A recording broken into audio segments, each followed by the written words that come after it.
दुनिया में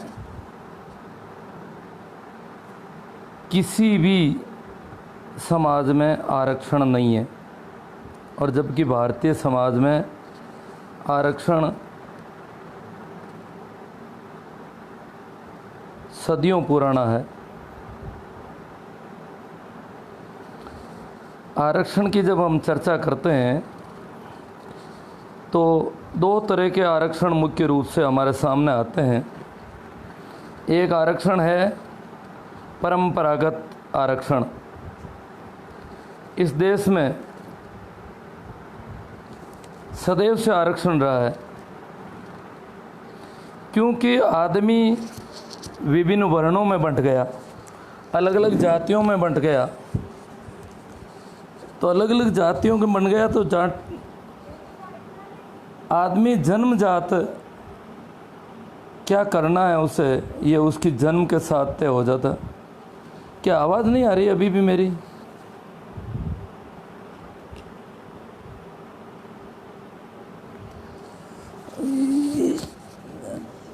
आवाज़ आ रही है क्या?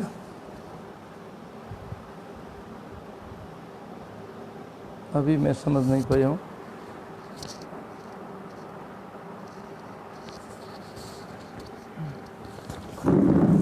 चलो यहाँ बैठ।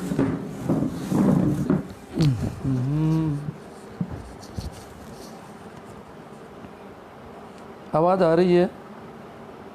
थोड़ा बताने का कष्ट करें कि मेरी आवाज़ आप तक पहुँच रही है क्या? आ रही है आवाज़? कोई एक आदमी बताएं। जी आ रही, थैंक यू। हाँ, तो बात यह है कि आरक्षण का मुद्दा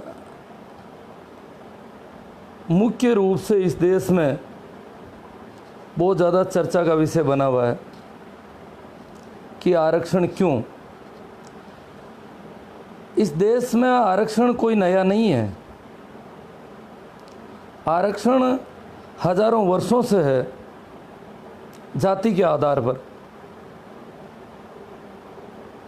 और उसी आरक्षण की वजह से ये देश पिछड़ा, ये देश गुलाम रहा।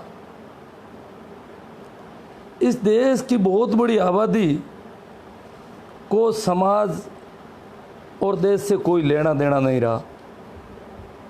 इस देश की लगभग 80% आबादी समाज की मुख्य धारा का हिस्सा नहीं रही। अब जिस देश की इतनी बड़ी आबादी समाज की मुख्य धारा का हिस्सा नहीं हो, उस देश को कोई भी गुलाम बना सकता है। तो हमारे देश में जो आरक्षण हजारों वर्षों से चला आ रहा था, परंपरागत आरक्षण कह दो, उसे सनातन आरक्षण कह दो, जाति आधारित आरक्षण, जाति के आधार पर तय हो जाता था कि राज सत्ता को कौन चलाएगा, किस माँ के पेट से बच्चा जन्मा है वो राजा होगा, कौन सेठ होगा, महाजन होगा, कौन धर्म का मुखिया होगा। प्रत्येक व्यक्ति के लिए पहले से तय हो जाता था जिस घर में जन्म लिया है। और कुछ जो बहुत बड़ी आबादी में जो लोग जन्म लेते थे वो सिर्फ यहाँ पर जीवित इसी वजह से थे कि उनके जीने से उनकी जीविका निर्भर थी। जो मुख्य वर्ग था समाज का, वो उन लोगों के लिए थोड़ा बहुत खाने पीने का जो भी हिस्सा छोड़ता था, उनको जीवित रख रहा था। उसका कारण था कि उनका दोहन करना था, उनके श्रम का दोहन करना था। जिस प्रकार हम पालतू पशु रखते हैं, गाय भैंस को चारा फूस डालते हैं, जब दूध देती है तो कुछ अलग तरह से उसको देना शुरू कर देते हैं। इसी प्रकार ऊंट बैल, इन पशुओं को भी हम उनका पालन पोषण, उनको जिंदा रखना ज़रूरी समझते हैं, क्योंकि वो हमारे काम की चीज़ें हैं। तो यहाँ इस देश में 80% आबादी को जीवित इसी वजह से रखा गया कि वो उनके काम ली जा सके, काम में आ सके। मनुष्य का दर्जा उनको नहीं मिला, वो सिर्फ वस्तुओं की तरह या पालतू पशुओं की तरह जिंदा रखी गई। तो ये आरक्षण हजारों वर्षों का था, उस पर कभी न सवाल हुआ न कभी सवाल होने की संभावना है। अभी भी वो आरक्षण है, समाज में आज भी वही आरक्षण है। भारतीय समाज में कौन व्यक्ति गांव में बैठ करके, गांव की चौपाल में मुख्य हिस्से पे बैठ के पंचायती करेगा, ये जाति के आधार पर तय होता है। आज भी आरक्षण की वजह से किसी को सरपंच बना दिया, परंतु उसकी हैसियत समाज में बड़ी नहीं हुई। कोई एमएलए बन गया, फिर भी समाज में हैसियत उसकी बड़ी नहीं हो सकी। और समाज राज्य से बड़ा होता है, समाज की हैसियत महत्वपूर्ण होती है। तो जो हमें आरक्षण मिला वो था कि सामाजिक स्थिति जब तक इन लोगों की नहीं सुधरे तब तक संवैधानिक आरक्षण की व्यवस्था आज़ादी के साथ बाद शुरू हुई। संवैधानिक आरक्षण की जैसे ही बात हुई, लोगों को तकलीफ होने लगी कि ये कौन सा आरक्षण है, ये क्यों दिया जाता है, जाति के आधार पर आरक्षण क्यों, योग्य व्यक्तियों का क्या होगा। योग्य और अयोग्य की अगर अपन बात करें तो जहाँ तक मैं इतिहास का विद्यार्थी रहा हूँ, मुझे याद पड़ता है कि सिंधु घाटी सभ्यता एक वैज्ञानिक सभ्यता थी। वो सभ्यता मात्र सत्तात्मक सभ्यता थी, माँ परिवार की मुखिया होती थी। ये सभ्यता ग्रामीण नहीं थी, नागरिक सभ्यता थी।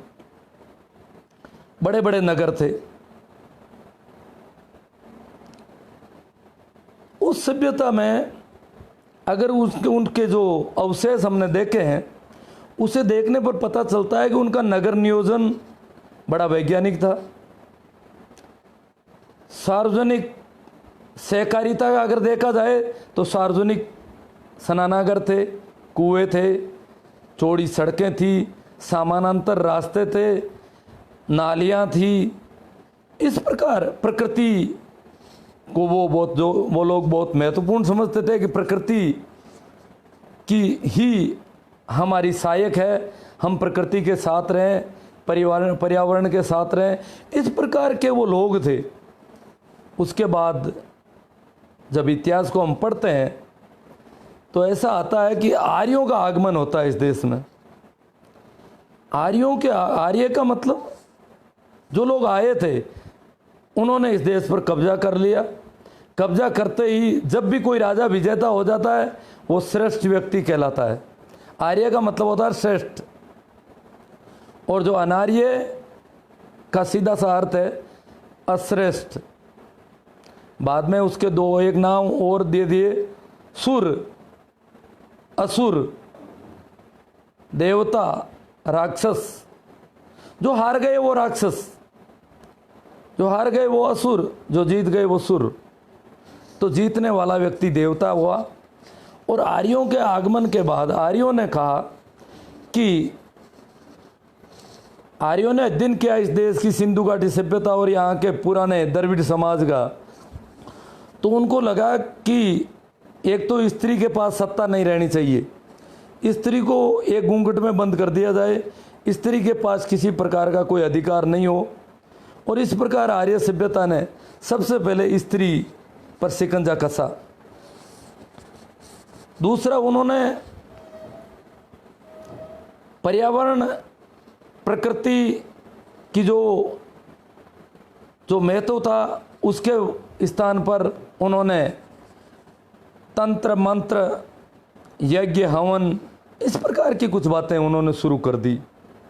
कर्मकांड शुरू किए धार्मिक, और उन कर्मकांडों के जरिए जनता को डराया, लालच दिखाया, आम जनता के सामने डर पैदा किया, अदृश्य शक्तियों का डर, अदृश्य शक्तियों को कब्जा कैसे किया जाए, इस प्रकार की बातें उन लोगों ने की।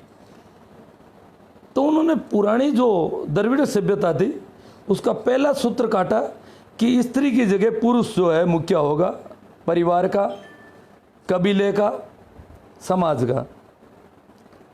फिर उन्होंने कहा कि नागरिक व्यवस्था में आदमी जब बड़ा नगर होता है, आज भी आप देखोगे बड़े नगरों में छुआछूत, सामाजिक भेदभाव, सामाजिक ऊंच नीच कम हो जाती है और छोटी जगहों पर यह ज़्यादा होती है। तो उन्होंने कहा कि बड़े नगर बिल्कुल नहीं हो, छोटे छोटे कबीले, छोटे छोटे गांव स्थापित किए जाए और उस कबीले का, उस गांव, विशेष गांव का मुखिया जो है वो एक वहाँ का बुजुर्ग पुरुष होना चाहिए, स्त्री के पास कोई भी सत्ता नहीं होनी चाहिए।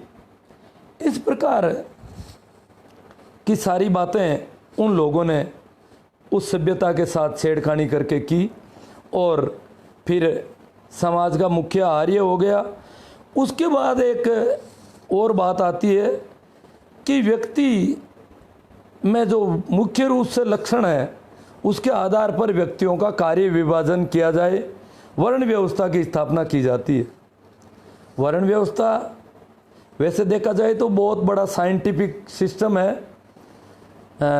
स्पेशलाइजेशन, कौन व्यक्ति किस कार्य को विशेषज्ञ के रूप में कर सकता है, उसमें कौन से मूल गुण हैं, उसके आधार पर उन्होंने व्यक्तियों को 4 मुख्य वर्णों में बांटा।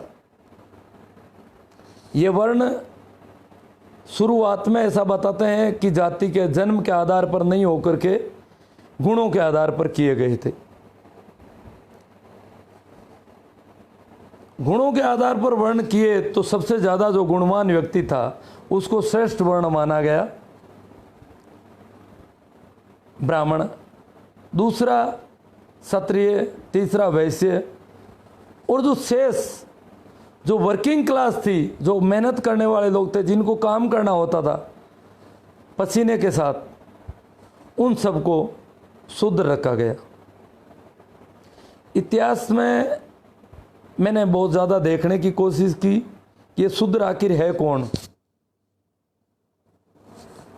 तो सभी जगह पर ऐसा देखा कि जो भी मेहनतकश लोग थे वो सभी शूद्र थे। उसमें जिन जाति वर्गों में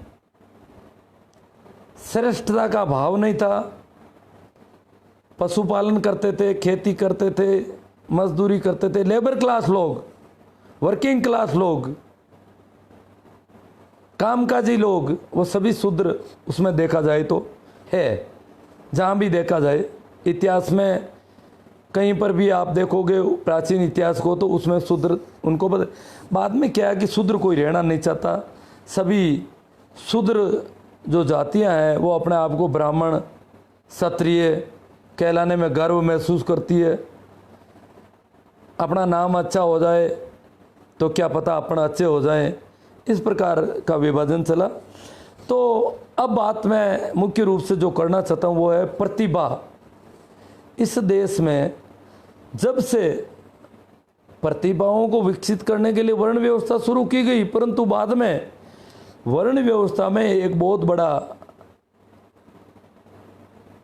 फेरबदल किया, क्योंकि पुराने शास्त्रों में जाति के आधार पर, जन्म के आधार पर वर्ण नहीं थे, ऐसा दिखाई देता है। बाद में ब्राह्मण का बेटा ब्राह्मण ही होगा चाहे उसके गुण कैसे ही हो, शूद्र का बेटा शूद्र ही होगा चाहे उसमें ब्राह्मण के सारे गुण हो, क्षत्रिय का बेटा क्षत्रिय ही होगा चाहे वो उठ के खड़ा भी नहीं हो सकता हो, वैश्य का बेटा वैश्य ही होगा। इस प्रकार का जो जन्म के आधार पर जातियां बनाई, जो वर्ण व्यवस्था की गई, और उसके बाद जो योग्यता का गला घोंटा गया। आज भी इस देश में जन्म के आधार पर जाती है, योग्यता का गला घोंटा जाता है। तो ये सिलसिला जो हजारों वर्षों से चला योग्यता का गला घोंटने का, उसकी वजह से जो सिंधु घाटी की वैज्ञानिक सभ्यता आधुनिक नगरों की तरह का नगर नियोजन, योजनाबद्ध ढंग, वो सारे एकदम से रुक गए। और उसकी जगह क्या शुरू हुआ? उसकी जगह शुरू हुआ किसी प्रकार की योजना की जरूरत नहीं, काम क्या करना है, उसके लिए तारीख तिथि क्या है, वार क्या है, दिशा कौन सी है, समय कौन सा है, वो सारे देख दूख के और वो लोग तय करते थे। योजनाओं की कोई ज़रूरत नहीं। इस प्रकार का जो मामला गड़बड़ हुआ, उससे इस देश में अंधविश्वास और पाखंड का बोलबाला हो गया। ये देश वैज्ञानिक सोच से रिक्त हो गया। दुनिया में विश्व गुरु का दंभ भरने वाला देश, सबसे पहले जहाँ सभ्यता शुरू हुई, दुनिया जंगली थी। 300 साल पहले तक अमेरिका की हालत क्या थी? जब कोलंबस वहाँ गया तो वहाँ के मूल निवासी जो रेड इंडियन है, वो कुछ भी जानवरों जैसी जिंदगी जी रहे थे। 300 साल पहले अमेरिका की ये हालत थी। 300 साल पहले अमेरिका आज़ाद हुआ था। 500 साल पहले समझ लो, जब कोलंबस गया था उस समय अमेरिका की ये हालत थी। 500 साल 700 साल पहले यूरोप के देश ठीक ढंग से सभ्य नहीं थे। दुनिया की पहली जो सभ्यता मानी जाती है वो है सिंधु घाटी सभ्यता, वो इस इंडिया में है। सिंधु नदी घाटी सभ्यताएं, नदी घाटियों पर जो सभ्यताएं विकसित की गई, उनमें सबसे पहली सभ्यता सिंधु घाटी सभ्यता है। और सिंधु घाटी सभ्यता हमारे देश की। तो सभ्यता का पाठ जिस देश ने दुनिया को पढ़ाया, वो देश वैज्ञानिक दृष्टि से आज भी लोगों के सामने तकनीक के लिए कटोरा मांडे खड़ा है। कटोरा लिए खड़ा है। हमारे पास कोई वैज्ञानिक कॉपीराइट नहीं है। वैज्ञानिक दृष्टि से देखा जाए तो अकेला एडिसन हजारों आविष्कार करता है। आइंस्टीन, न्यूटन, जितने भी वैज्ञानिकों के नाम थे जिन्होंने आविष्कार किया, वो भारत के खाते में नहीं है। दुनिया को सभ्यता का पाठ पढ़ाने वाला देश वैज्ञानिक दृष्टि से इतना पिछड़ा क्यों? इसका मूल कारण है कि इस देश की 80% आबादी और शेष 20% आबादी में से महिलाओं, इसका मतलब इस देश की 90% आबादी को हजारों वर्षों तक शिक्षा से वंचित रखा गया। वो सिर्फ आदेशों निर्देशों का पालन करेंगे। जिस प्रकार पशुओं को हाँका जाता है वैसे हाँका जाएगा और वो उसके हिसाब से चलेंगे। बिना पूछे सिर भी ऊपर नहीं करेंगे। इस प्रकार योग्यता का गला घोंटा गया। जो 10% लोग पढ़ने की बात हो रही थी, उनके लिए भी पढ़ाई क्या थी? शास्त्रों पर संदेह नहीं करोगे। धार्मिक किताबें, जो शास्त्र नाम की किताबें हैं, उन पर संदेह नहीं किया जा सकता। तो उन पर संदेह नहीं किया जा सकता तो फिर नया कुछ हो नहीं सकता। शास्त्र में जो लिखा है वो अटल सत्य है और उसी के मंत्रों का जाप करो, कर्मकांड करो, मंत्र करो, यज्ञ करो, हवन करो। और बाकी वाली जो ये बहुत बड़ी जनता है, बहुत बड़ी आबादी है, उसको हाँको बैलों की तरह, ऊंटों की तरह, घोड़ों की तरह। उनको काम लो, आपके अधिक से अधिक लाभ के लिए काम लो, उनको जीवित रखने के लिए। जैसे हमारे यहाँ मेरे दादाजी कहा करते थे कि हमारे पास अनाज बचता कहाँ था, आधा अनाज जागीरदार लेता था, पीछे बचा आधा अनाज, उसमें हमारी बहुत बड़ी देनदारियाँ होती थी। जिन लोगों की हम सेवाएं लेते थे उनको सालाना अनाज देना पड़ता था। तो कुछ लोग अनाज के हिस्से में हमारा वर्क करते थे, खेती में काम आने वाली वस्तुओं से संबंधित लोह का, लकड़ी का, तो उनका अनाज, उनका पारिश्रमिक अनाज के रूप में जाता था। फिर साहूकार का हिसाब होता था, उससे कुछ सामान लाते थे। वही सामान हमें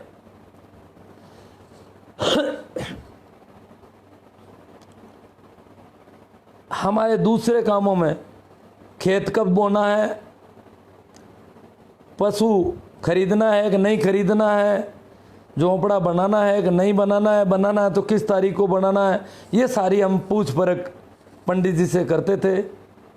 और वो अपना टिप्पणा एक निश्चित राशि पर खोलते थे, अन्यथा वो खोलते नहीं थे। वो राशि देने पर खोलते, फिर बताते कि तुझे भैंस खरीदनी है कि नहीं खरीदनी है, बैल खरीदना है नहीं खरीदना है, बैल में तेरे को नुकसान हो सकता है इसलिए तुम बैल नहीं खरीदेगा। इस प्रकार की सारी बातें वो होती थी।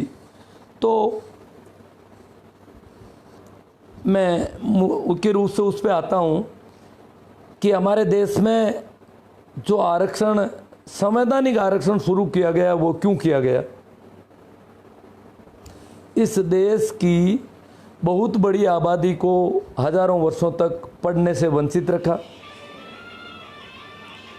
समाज की मुख्य धारा का वो हिस्सा नहीं। सामाजिक और शैक्षणिक दृष्टि से पिछड़े तबकों को सत्ता में प्रतिनिधित्व देने के लिए, आरक्षण नहीं है, प्रतिनिधित्व है। जो 80% आबादी है उसका शासन में, प्रशासन में, कार्यपालिका में, व्यवस्थापिका में, न्यायपालिका में, वहाँ उनका प्रतिनिधित्व कैसे सुनिश्चित हो, इसके लिए उनके लिए शिक्षा की व्यवस्था पहला काम, शैक्षिक संस्थानों में आरक्षण, फिर उनको सरकारी प्रशासन का हिस्सा बनाने के लिए सरकारी सेवाओं में आरक्षण, लोकसभा में आरक्षण। ये लोकसभा और विधानसभा में सिर्फ शेड्यूल कास्ट, शेड्यूल ट्राइब को आरक्षण दिया गया था।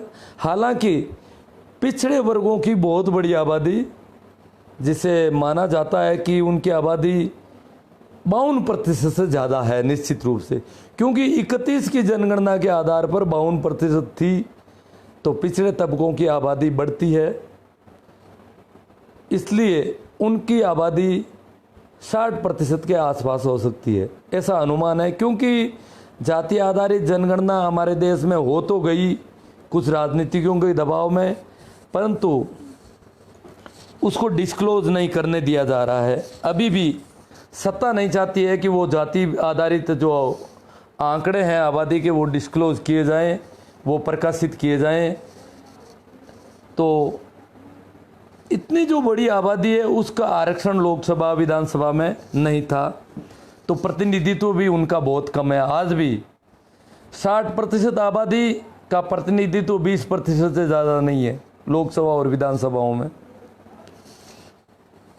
तो उन लोगों का प्रतिनिधित्व कैसे सुनिश्चित किया जाए, इसके लिए आरक्षण की व्यवस्था हमारे देश में की गई, जिसको आज बहुत हैदर्शी से देखा जा रहा है। रोज गालियां निकाली जा रही है कि जाति आधारित आरक्षण नहीं होना चाहिए। इस आरक्षण की वजह से प्रतिभाओं को अवसर नहीं मिल रहा है। प्रतिभाएं केवल इस देश की 15% परिवारों में ही जन्म लेती है, तो इनका कहना सही है। जो लोग आरक्षण की खिलाफत कर रहे हैं, जो जाति आधारित आरक्षण की खिलाफत कर रहे हैं, उनका मानना है कि प्रतिभाएं 30% शेड्यूल कास्ट, शेड्यूल ट्राइब में जन्म नहीं लेती, 60% के लगभग ओबीसी में भी जन्म नहीं लेती, सिर्फ 10% सवर्ण वर्गों में ही जन्म लेती है। यदि स्वर्ण वर्गों में प्रतिभाएं जन्म लेती है तो ये देश पिछड़ा क्यों रहा। हजारों वर्षों से सवर्ण वर्गों के पास में इस देश की सारी सत्ता थी, फिर भी यह देश विभिन्न दृष्टियों से पिछड़ा रहा। इस देश का औद्योगिकरण अंग्रेजों ने किया, उससे पहले यहाँ उद्योग नहीं थे। इस देश का आधुनिकीकरण का सारा श्रेय अंग्रेजों को जाता है। तो ये जो लोग बहुत ज़्यादा प्रतिभा संपन्न लोग थे, उन्होंने क्यों नहीं इस देश का विकास किया? क्यों नहीं कर सके ये लोग इस देश का विकास? ये बड़े प्रश्न हैं। ये प्रश्न इस बात के हैं कि ये धोखा दिया जा रहा है इस देश के बहुत बड़े तबके को। जो बहुत बड़ा तबका है, schedule caste, schedule tribe, OBC, ये खुद इस तबके के बहुत ज़्यादा लोग ये ऐसा कहते हैं कि आरक्षण नहीं होना चाहिए, और आरक्षण हो तो आर्थिक आधार पर होना चाहिए। इस देश की आज की सत्ता भी ये कहती है कि आरक्षित वर्गों में योग्यता नहीं होती है। आपको पता होना चाहिए, अभी थोड़े दिनों पहले इंडियन एक्सप्रेस में एक खबर आई थी, talented and motivated Indian, talented and motivated Indian के नाम से जॉइंट सेक्रेटरी भारत सरकार ने नियुक्त किए थे। आईएएस, जो जॉइंट सेक्रेटरी आईएएस होते हैं, वो नियुक्त किए इंटरव्यू के आधार पर, किसी प्रकार की परीक्षा नहीं।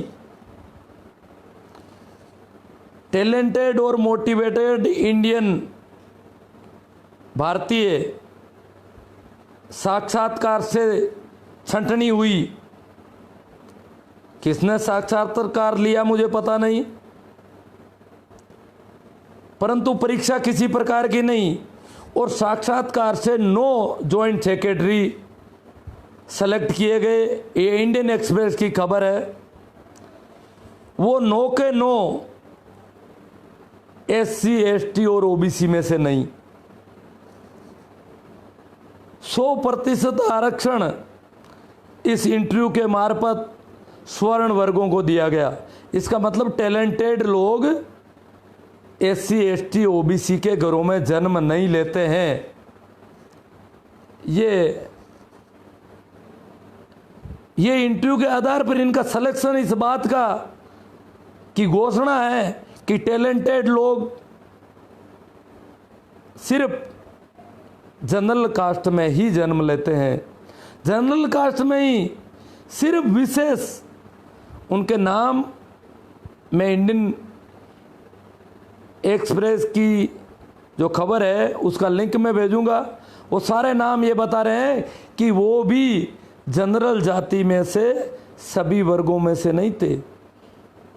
बहुत ही छोटे से विशेष तबके में से उन लोगों का सिलेक्शन हुआ कि ये लोग कंपनियों में अच्छा काम करते हैं, टैलेंट लोग हैं, मोटिवेटेड लोग हैं, इनको भारत की जो बड़ी प्रशासनिक स्थिति है, जॉइंट सेक्रेटरी, जो मिनिस्टर होते हैं उनके सेक्रेटरी, इनको नियुक्त किया जाए।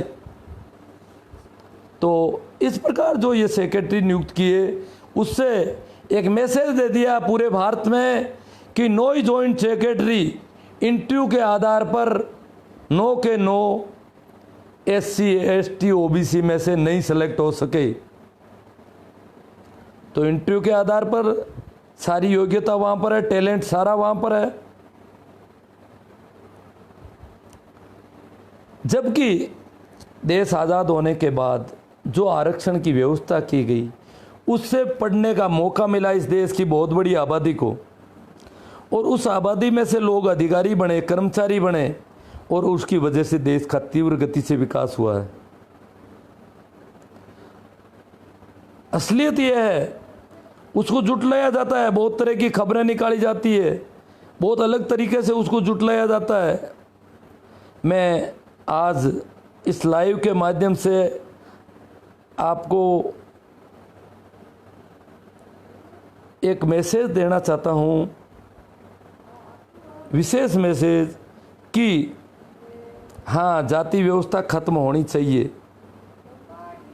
बहुत बड़ा है, जाति व्यवस्था इस देश में खत्म होनी चाहिए, उसी के लिए ये सारा किया जा रहा है। जाति व्यवस्था कलंक है। दुनिया के किसी देश में जाति व्यवस्था नहीं है, सिर्फ इस भारतीय उपमहाद्वीप में है। भारतीय उपमहाद्वीप में सभी संप्रदायों में जाति व्यवस्था है, क्योंकि बाकी वाले जो संप्रदाय है वो भी इन्हीं लोगों में से बने हुए हैं। इसलिए मुसलमानों में, सिखों में, सभी में जाति व्यवस्था है। किसी में ऊंच नीच कम है, हिंदुओं में सबसे ज़्यादा ऊंच नीच पाई जाती है। तो हाँ, ऊपर बिठाना, नीचे बिठाना, वो सारा जो ये लोग कहते हैं कि शिक्षा में आप व्यवस्था दे दो। शिक्षा में क्या व्यवस्था? शिक्षा में चाहे कितना भी आप दे दो, आज शिक्षा के मामले में अगर देखा जाए तो ओबीसी के बहुत सारे लोग कोचिंग लेते हैं। कुछ लोगों के पास पैसा हो गया, कोचिंग ले रहे हैं, परंतु जेई मेन की जो कट ऑफ आती है उसमें पिछले 4-5 साल की कट ऑफ अगर देखा जाए तो 70 अंक होती है ओबीसी की, लगभग 70 के आसपास। एससी एसटी की होती है 50 से के नीचे, 50 के पास, और जनरल की 105 से एबव। इसका मतलब ओबीसी के लोग जनरल से अभी बहुत नीचे हैं। 50% अंक जनरल की कट ऑफ 50% ऊंची रहती है। बड़ी जो उच्च शिक्षा की संस्थानें हैं, आईआईटी, एम्स वगैरह में, अगर आज आरक्षण बंद कर दिया जाए, जैसा कि नीट वगैरह में कुछ गड़बड़ कर रहे हैं, अगर बंद कर दिया जाए तो एससी एसटी और ओबीसी के लोग इन उच्च शिक्षण संस्थाओं से बाहर हो जाएंगे।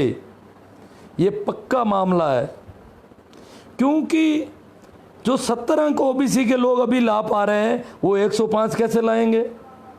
जेई मेन क्वालिफाई नहीं कर पाएंगे। और ऐसा क्यों है? ऐसा इसलिए है कि ओबीसी के, एससी एसटी के लोगों के साथ जगह जगह पर भेदभाव होता है, जगह जगह पर प्रताड़ना मिलती है। छोटे गांवों में हो सकता है कोई यादव ज़्यादा संख्या में हो, किसी गांव में माड़ी ज़्यादा संख्या में हो, जाट ज़्यादा संख्या में हो, गुजर हो, मीणा हो, ऐसी कौमें बहुत बड़ी आबादी हो छोटे गांव में, तो हो सकता है उनके लोग सरपंच बन जाते होंगे, उनके लोग गांव की पंचायती करते होंगे। परंतु शहरों में अभी भी इन तबकों की स्थिति बहुत नीची है। सत्ता का केंद्र आज भी शहर है, गांव नहीं है। तो गांवों में ये जो लोग गरीब को आरक्षण, आर्थिक आधार पर आरक्षण की बात कर रहे हैं, मैंने भी बहुत निकट से देखा है। मैं स्कूल का अध्यापक हूँ, सरकारी स्कूल का अध्यापक हूँ। तो मेरी स्कूल में जनरल कास्ट के बच्चे बच्चियाँ पढ़ते हैं, बहुत गरीब तबके से आते हैं, उनमें से वही लोग आते हैं हमारे पास ज़्यादा। तो मैंने देखा कि एक बहुत जनरल कास्ट की गरीब घर की 5 लड़कियां मेरे पास पढ़ती थी, पहली, दूसरी, तीसरी, चौथी, 5वीं। एक साल में उनका जन्म है। 5 ही लड़कियां बहनें, बहुत टैलेंट, सभी टैलेंट, मोस्ट टैलेंट। परंतु मुझे पता था कि ये लोग 5वीं के बाद इनको स्कूल छुड़वा देंगे।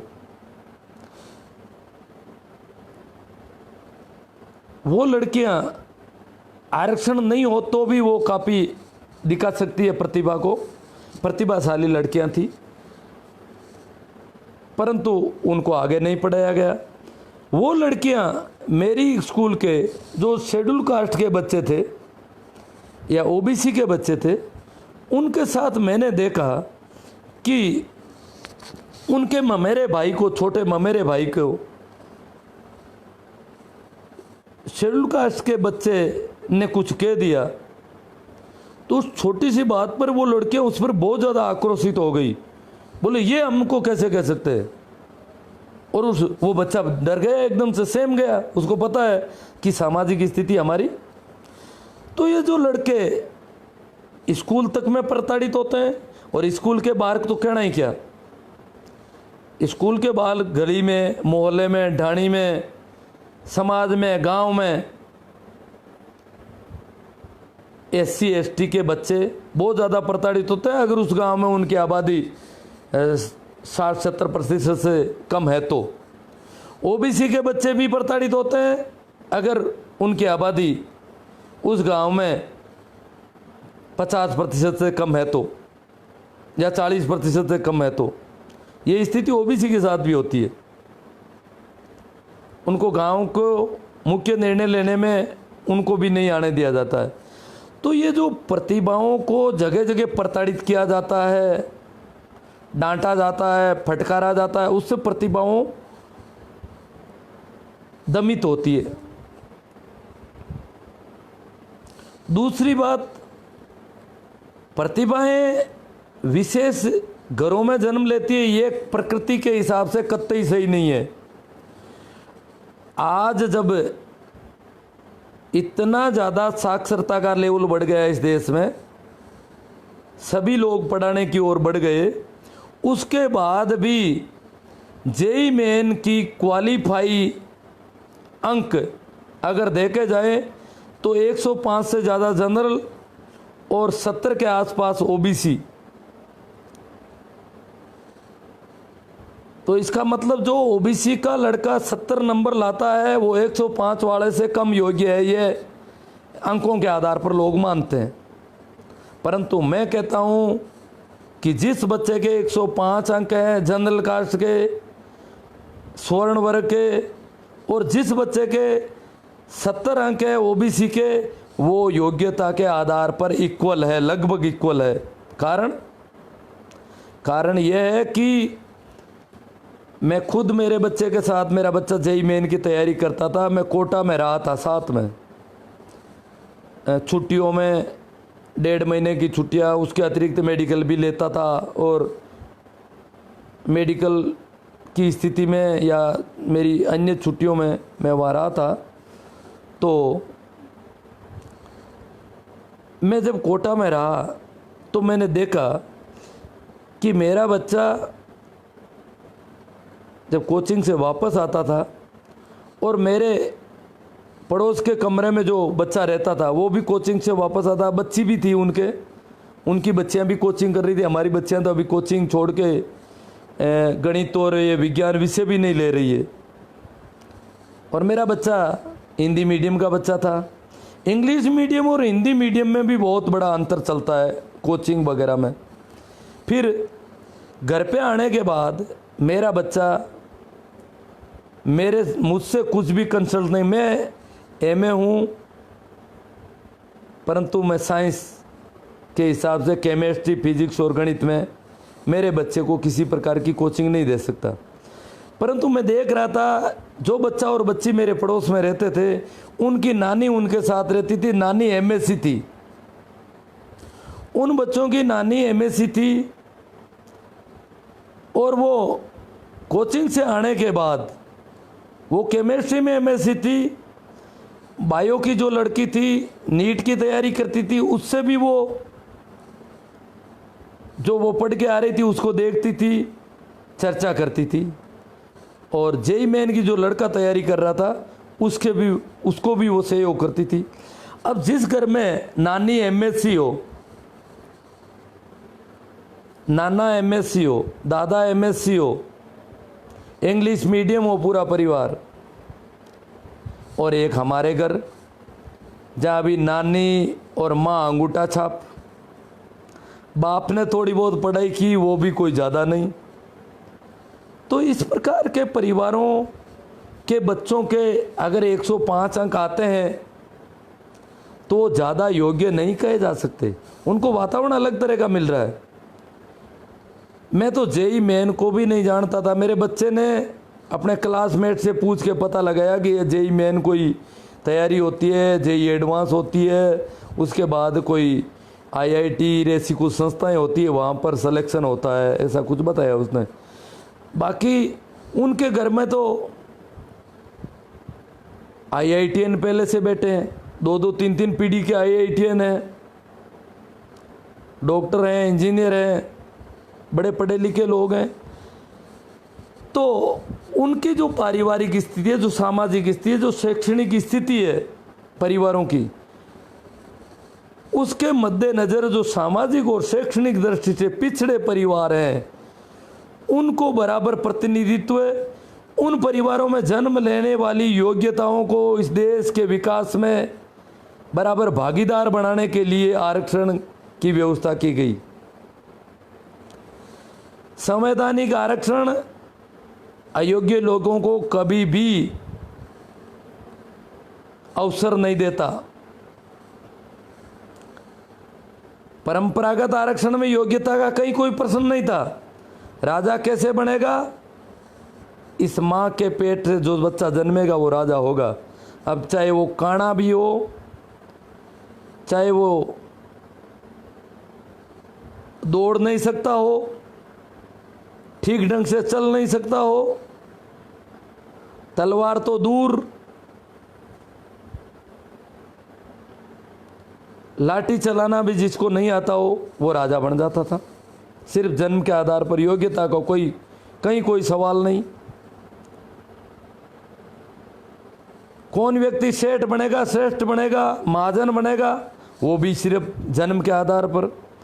कौन व्यक्ति वेद बनेगा, इलाज करेगा, वो भी जन्म के आधार पर। कौन व्यक्ति पंडित बनेगा, पूजा पाठ करेगा, कर्मकांड करेगा, धर्म का मुखिया बनेगा, सर्वा बनेगा, वो भी सिर्फ जन्म के आधार पर। योग्यता का कहीं कोई प्रश्न नहीं, योग्यता की तो कहीं जरूरत नहीं। बिना किसी योग्यता के मापदंड के जन्म के साथ आधार पर जो आरक्षण हजारों वर्ष चला था, वो आरक्षण जरूर बिना योग्यता का आरक्षण था। हमारा संवैधानिक आरक्षण योग्यता के बिना नहीं है। इसमें योग्यता पहला मापदंड है। योग्यता के बाद ही आपको सेवा के अवसर दिए जाएंगे।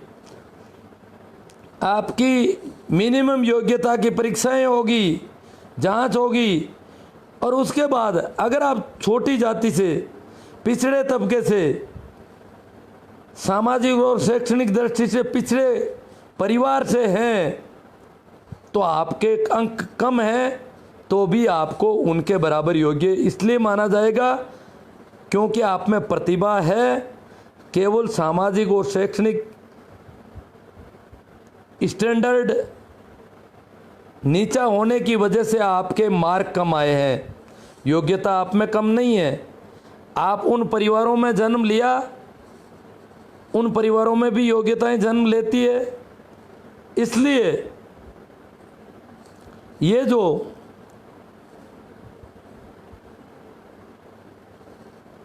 आरक्षण हमारा हुआ, प्रतिभाओं को पर्याप्त अवसर देना, इस देश की 80% परिवारों के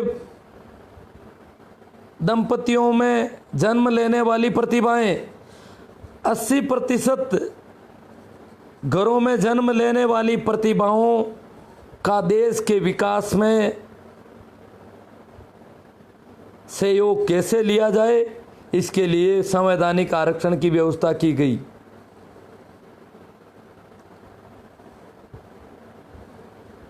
अस्सी प्रतिशत परिवारों में जन्म लेने वाली प्रतिभाओं को शिक्षा के अवसर दिए गए, और उसके बाद उनके अंक उन्हीं में से देख करके, अगर उनके अंक उन विशेष वर्गों के हिसाब से ऊंचे अंक हैं, तो उनको प्रतिभा संपन्न माना जाएगा। वो प्रतिभा संपन्न है क्योंकि वो किसी गांव ढाणी की कभी कभार खुलने वाली स्कूल से पढ़ के आया है। एक अध्यापक, वो भी बहुत सारे काम करता है, सभी प्रकार की क्लासों को वही पढ़ाता है। उन कक्षाओं से बिना किसी शिक्षण सामग्री के, स्कूल यूनिफॉर्म का भी अता पता नहीं, नाया या धोया, कपड़े धोए हुए हैं कि नहीं है, कभी खेत पे जाता है, कभी पशुओं में जाता है, कभी कभार स्कूल जाता है।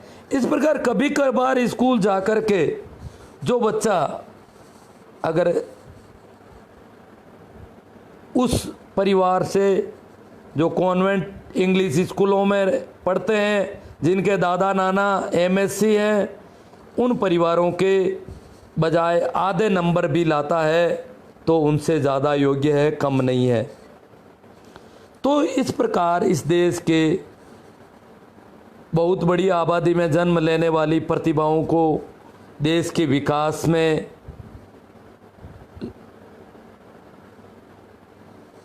खड़ा करने के लिए संवैधानिक आरक्षण की व्यवस्था की गई। योग्य व्यक्तियों की सेवाएं कैसे ली जा सके, तो योग्य व्यक्ति किसी जाति विशेष में जन्म ले लेते, उन जातियों में भी जन्म ले सकते हैं जो जंगलों में रहती है, पहाड़ों में रहती है। जो जातियां गांव के बाहर कहीं रहती है, गुम्मकड़ है, जो जातियां खेती करती है, पशुपालन करती है, पशुओं के साथ साथ विभिन्न प्रदेशों में विचरण करती है, मजदूरी करती है, मजदूरी के लिए पलायन करती है, उन जाति वर्गों में भी ऐसे बच्चे योग्य व्यक्ति जन्म ले सकते हैं। उन योग्य लोगों की सेवाएं देश में कैसे ली जाए, इसके लिए संवैधानिक आरक्षण की व्यवस्था हमारे देश में की गई। अब आरक्षण में अगर देखा जाए, हाँ, देश की सास के सारण साहब कहते हैं कि 1% देश की शासकीय सेवा में कुल आबादी का 1% लोगों ने 99% पर कब्जा कर रखा है। आरक्षण है इस देश में, अभी भी परंपरागत आरक्षण भारी पड़ रहा है, समाज में नहीं, सत्ता में। आज इस देश की कार्यपालिका जो वर्किंग बॉडी है, इस देश की सत्ता चलाती है, उसमें अगर देखा जाए तो ज़्यादातर मुख्यमंत्री, ज़्यादातर कैबिनेट मंत्री SC ST OBC में से नहीं होते। SC ST OBC में से अभी भी आप अगर पूरे भारत के राज्यों की कैबिनेट को अगर खंगालोगे तो SC ST OBC की 80% आबादी में से कैबिनेट मंत्री मिलेंगे 5%, 7%, 10%। कैबिनेट मंत्री नहीं है तो सेक्रेटेरिएट में अगर देखा जाए, सेक्रेटेरिएट जहाँ नीति निर्धारण होता है, देश की नीतियाँ बनती है, वहाँ पर बहुत बड़ा घोटाला चल रहा है। वहाँ घराने चलते हैं, पीढ़ियों से फिक्स है, उन्हीं घरों के लोग सेक्रेटेरिएट में कब्जा जमाए बैठे हैं पीढ़ियों से। तो वो लोग कौन है? वो है 10%, 15% आबादी में से, SC ST OBC में से 5% लोग भी अभी तक सेक्रेटेरिएट में नहीं है। मुख्य रूप से जहाँ नीति निर्धारण होता है, कार्यपालिका से भी ये भारी पड़ती है। अगर कैबिनेट को अपन कार्यपालिका माने, हालांकि कार्यपालिका का हिस्सा है ये भी, सेक्रेटेरिएट भी कार्यपालिका का हिस्सा है। एक छोटा सा पटवारी, ग्राम सेवक, अध्यापक, वो भी कार्यपालिका का हिस्सा है। तो अगर देखा जाए तो सेक्रेटेरिएट में अगर अपन देखेंगे, हमारे देश के सेक्रेटेरिएट में 95% आरक्षण है। वो जो परंपरागत आरक्षण, सनातन आरक्षण, उन लोगों का अभी भी वहाँ पर 95% कब्जा है। 5% मुश्किल से SC ST OBC के लोग वहाँ पहुँच पाते हैं। सेक्रेटरीट के बाद में अन्य प्रशासनिक सेवाओं को अगर देखें तो वहाँ भी स्थिति नाजुक है। कार्यपालिका के बाद में दूसरी सबसे बड़ी अगर अपन संस्था समझें तो इस देश में है व्यवस्थापिका। व्यवस्थापिका में एक संसद के दोनों सदन और राष्ट्रपति आते हैं। राष्ट्रपति अगर सारे राष्ट्रपतियों पर नज़र डाली जाए तो अब तक 90% राष्ट्रपति केवल स्वर्ण वर्गों से हुए हैं। अगर दोनों सदनों को अलग अलग देखा जाए तो राज्यसभा में अभी भी केवल 5% SC ST OBC के लोग पहुंच पाते हैं। राज्यसभा में संवैधानिक आरक्षण की व्यवस्था नहीं की गई। सारे लोग पूंजीपति, मिल मालिक, बड़े बड़े सेलिब्रेट, बड़े बड़े धनपति राज्यसभा में पहुंच जाते हैं। 5% लोग मुश्किल से इन तबकों में से आते हैं। दूसरा अगर देखें लोकसभा में SC ST OBC को जाति के आधार पर आरक्षण है। हालांकि पॉलिटिकल पार्टियों की हाँ में हाँ मिलाने के लिए वो रोक बैठे रहते हैं, वहाँ पर मेज थपथपाने का काम बखूबी करते हैं। SC ST को आरक्षण है, OBC को आरक्षण नहीं है। OBC की आबादी आधी से ज़्यादा, OBC के लोकसभा सदस्य 20%। ये घोटाला कैबिनेट में तो खैर कौन लेगा इनको। एक और है न्यायालय, न्यायपालिका। तो उच्च न्यायालय, सर्वोच्च न्यायालय और उच्च न्यायालय है, उनमें आरक्षण नहीं है। आरक्षण नहीं है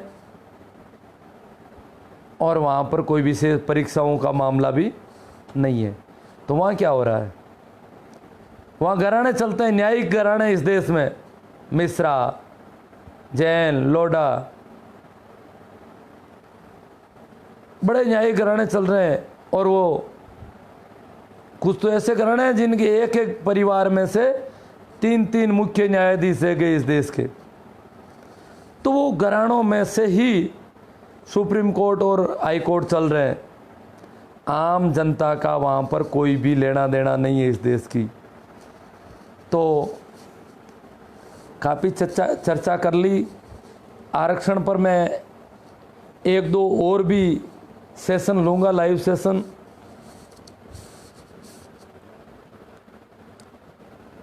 वैसे मैं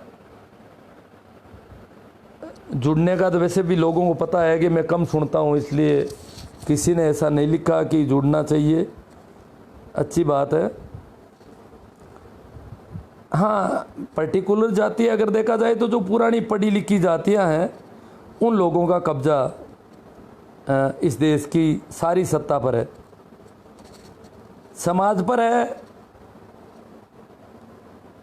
राजनीतिक सत्ता की तीनों बातें अपन ने देख ली, कार्यपालिका, न्यायपालिका और व्यवस्थापिका पर कब्जा। तीसरी चीज अगर अपन देखें तो धर्म। धर्म पर सारे वही लोग हैं, मुल्ला, मौलवी, पंडे, पुजारी, शंकराचार्य, इमाम, पोप, पादरी, वही विशेष वर्ग।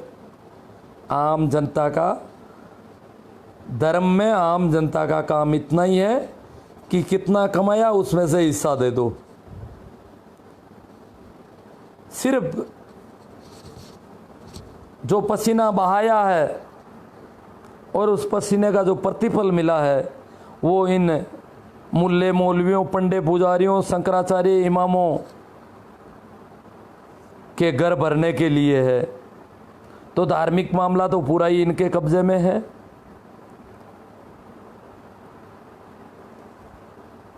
तो काफ़ी बातचीत हो गई। हाँ, सेक्रेटेरिएट, जिला मुख्यालय पे है। हाँ, तो मैं बात करता हूँ थोड़ी सी। मैं पहली बार पिछले चुनाव में कलेक्ट्रेट में थोड़ा मेरा डेपुटेशन रह गया था, सुनता नहीं था, देख रहा था, बहुत कम सुन पा रहा था उन दिनों। परंतु मैंने देखा कि जो कुछ प्रशासनिक अधिकारी मीणा शेड्यूल कास्ट के लग जाते हैं, परंतु उनके पीए बाबू बहुत बड़े तिलक छापे होने जरूरी है। अगर तिलक छापे नहीं है तो उनको वो जो मीणा और जो SC ST के प्रशासनिक अधिकारी वो भी अनपढ़ समझते हैं। जिस बाबू के चंदन के तिलक नहीं है उस बाबू को चपरासी से नीची हैसियत हो जाती है। मेरी स्कूल के जो चतुर्थ श्रेणी कर्मचारी थे वो उनका भी डेपुटेशन था, वो चंदन के तिलक लगाते हैं। मैंने पूछा ये कि आपको पता नहीं है कि हमारे SDM साहब, मेरा भी उनका भी डेपुटेशन था, तो ये चंदन का तिलक है तो मैं चपरासी हूँ तो ठीक ढंग से बात करते हैं।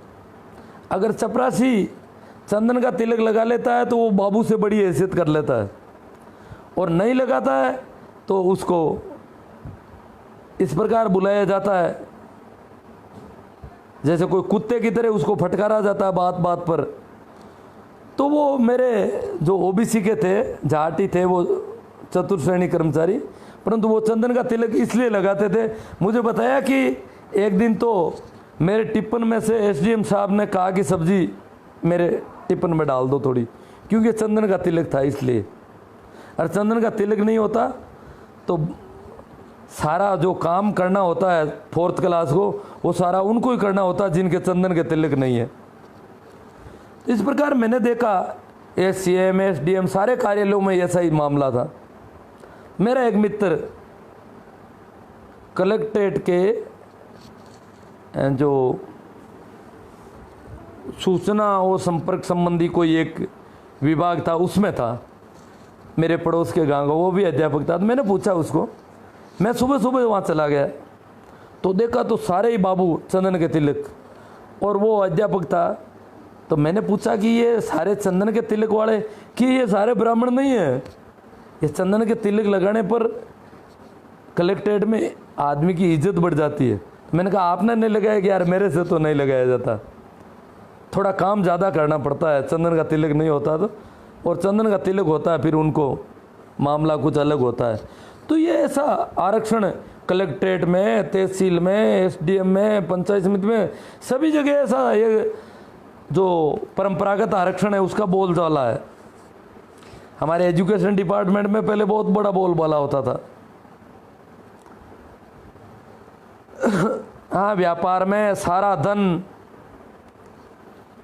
मिल मालिक कौन है, बड़े बड़े हवाला कारोबारी कौन है, औद्योगिक घराने कौन है, ब्लैक मनी सबसे ज़्यादा कौन इकट्ठी कर रहा है इस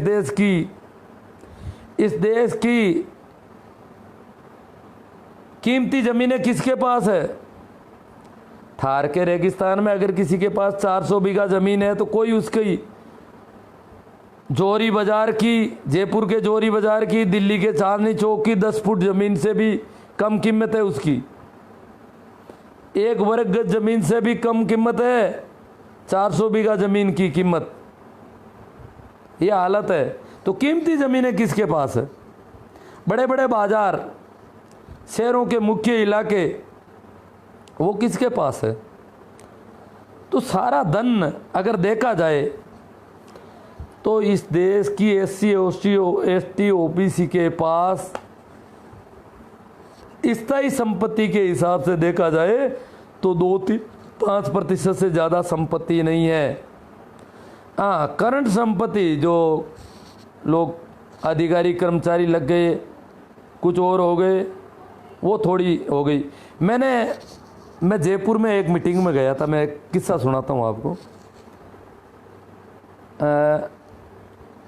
कुछ लोगों ने वहाँ एक आयोजन रखा, हमारे व्हाट्सएप ग्रुप था, तो जाट जाति का एक आयोजन था और उसमें मुझे उन्होंने इनवाइट किया।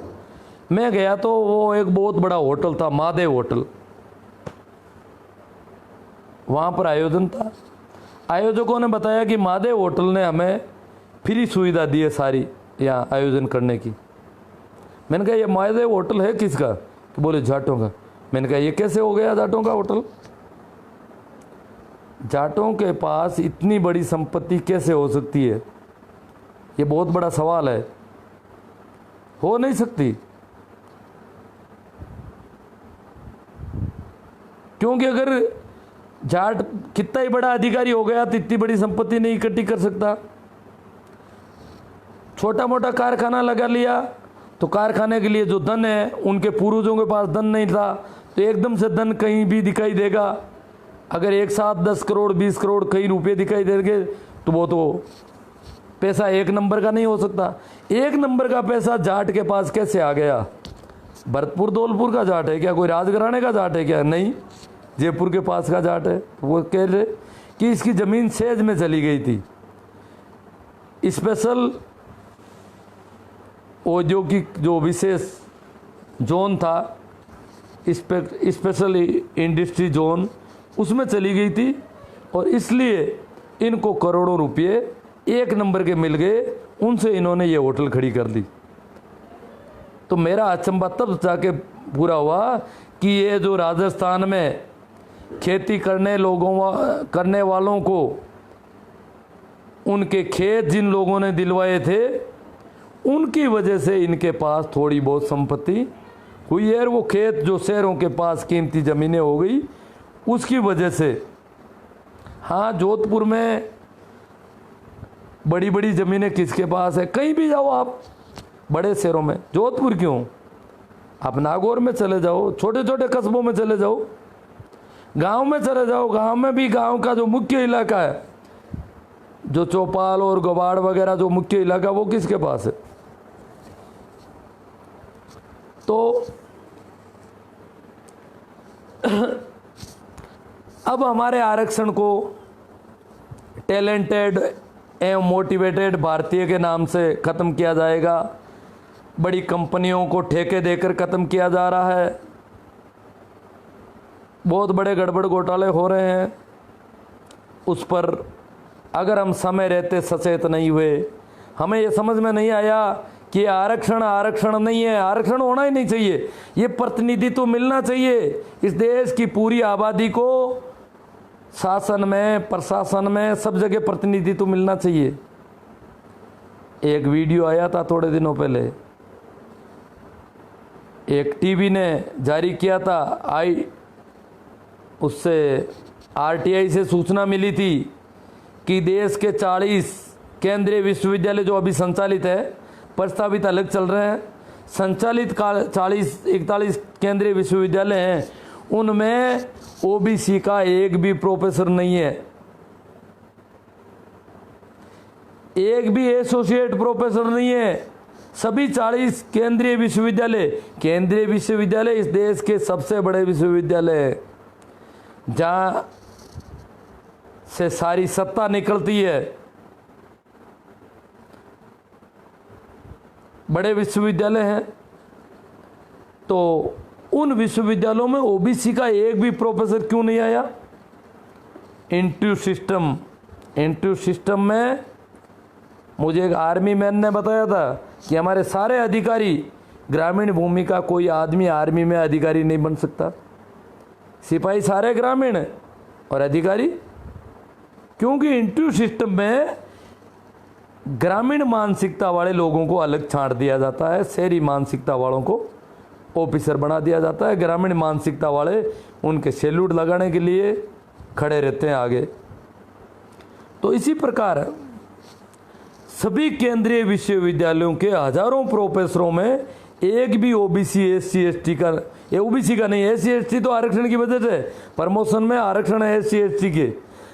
ओबीसी को आरक्षण मिले 28 साल हो गए, परंतु प्रोफेसर किसी को नहीं बनने दिया। आज भी इतने केंद्रीय विश्वविद्यालयों में, बड़े बड़े केंद्रीय विश्वविद्यालय, डीयू, जेएनयू, किशनगढ़ जो राजस्थान का भी केंद्रीय विश्वविद्यालय, इस प्रकार राजस्थान में एक केंद्रीय विश्वविद्यालय, एक गुजरात में है, तो अलग अलग हर एक स्टेट में, लगभग बड़े स्टेट में एक एक विश्वविद्यालय है। तो ये बहुत बड़े विश्वविद्यालय हैं जहाँ पर हजारों प्रोफेसर हैं, उनमें एक भी ओबीसी का नहीं, क्योंकि ओबीसी को आरक्षण नहीं।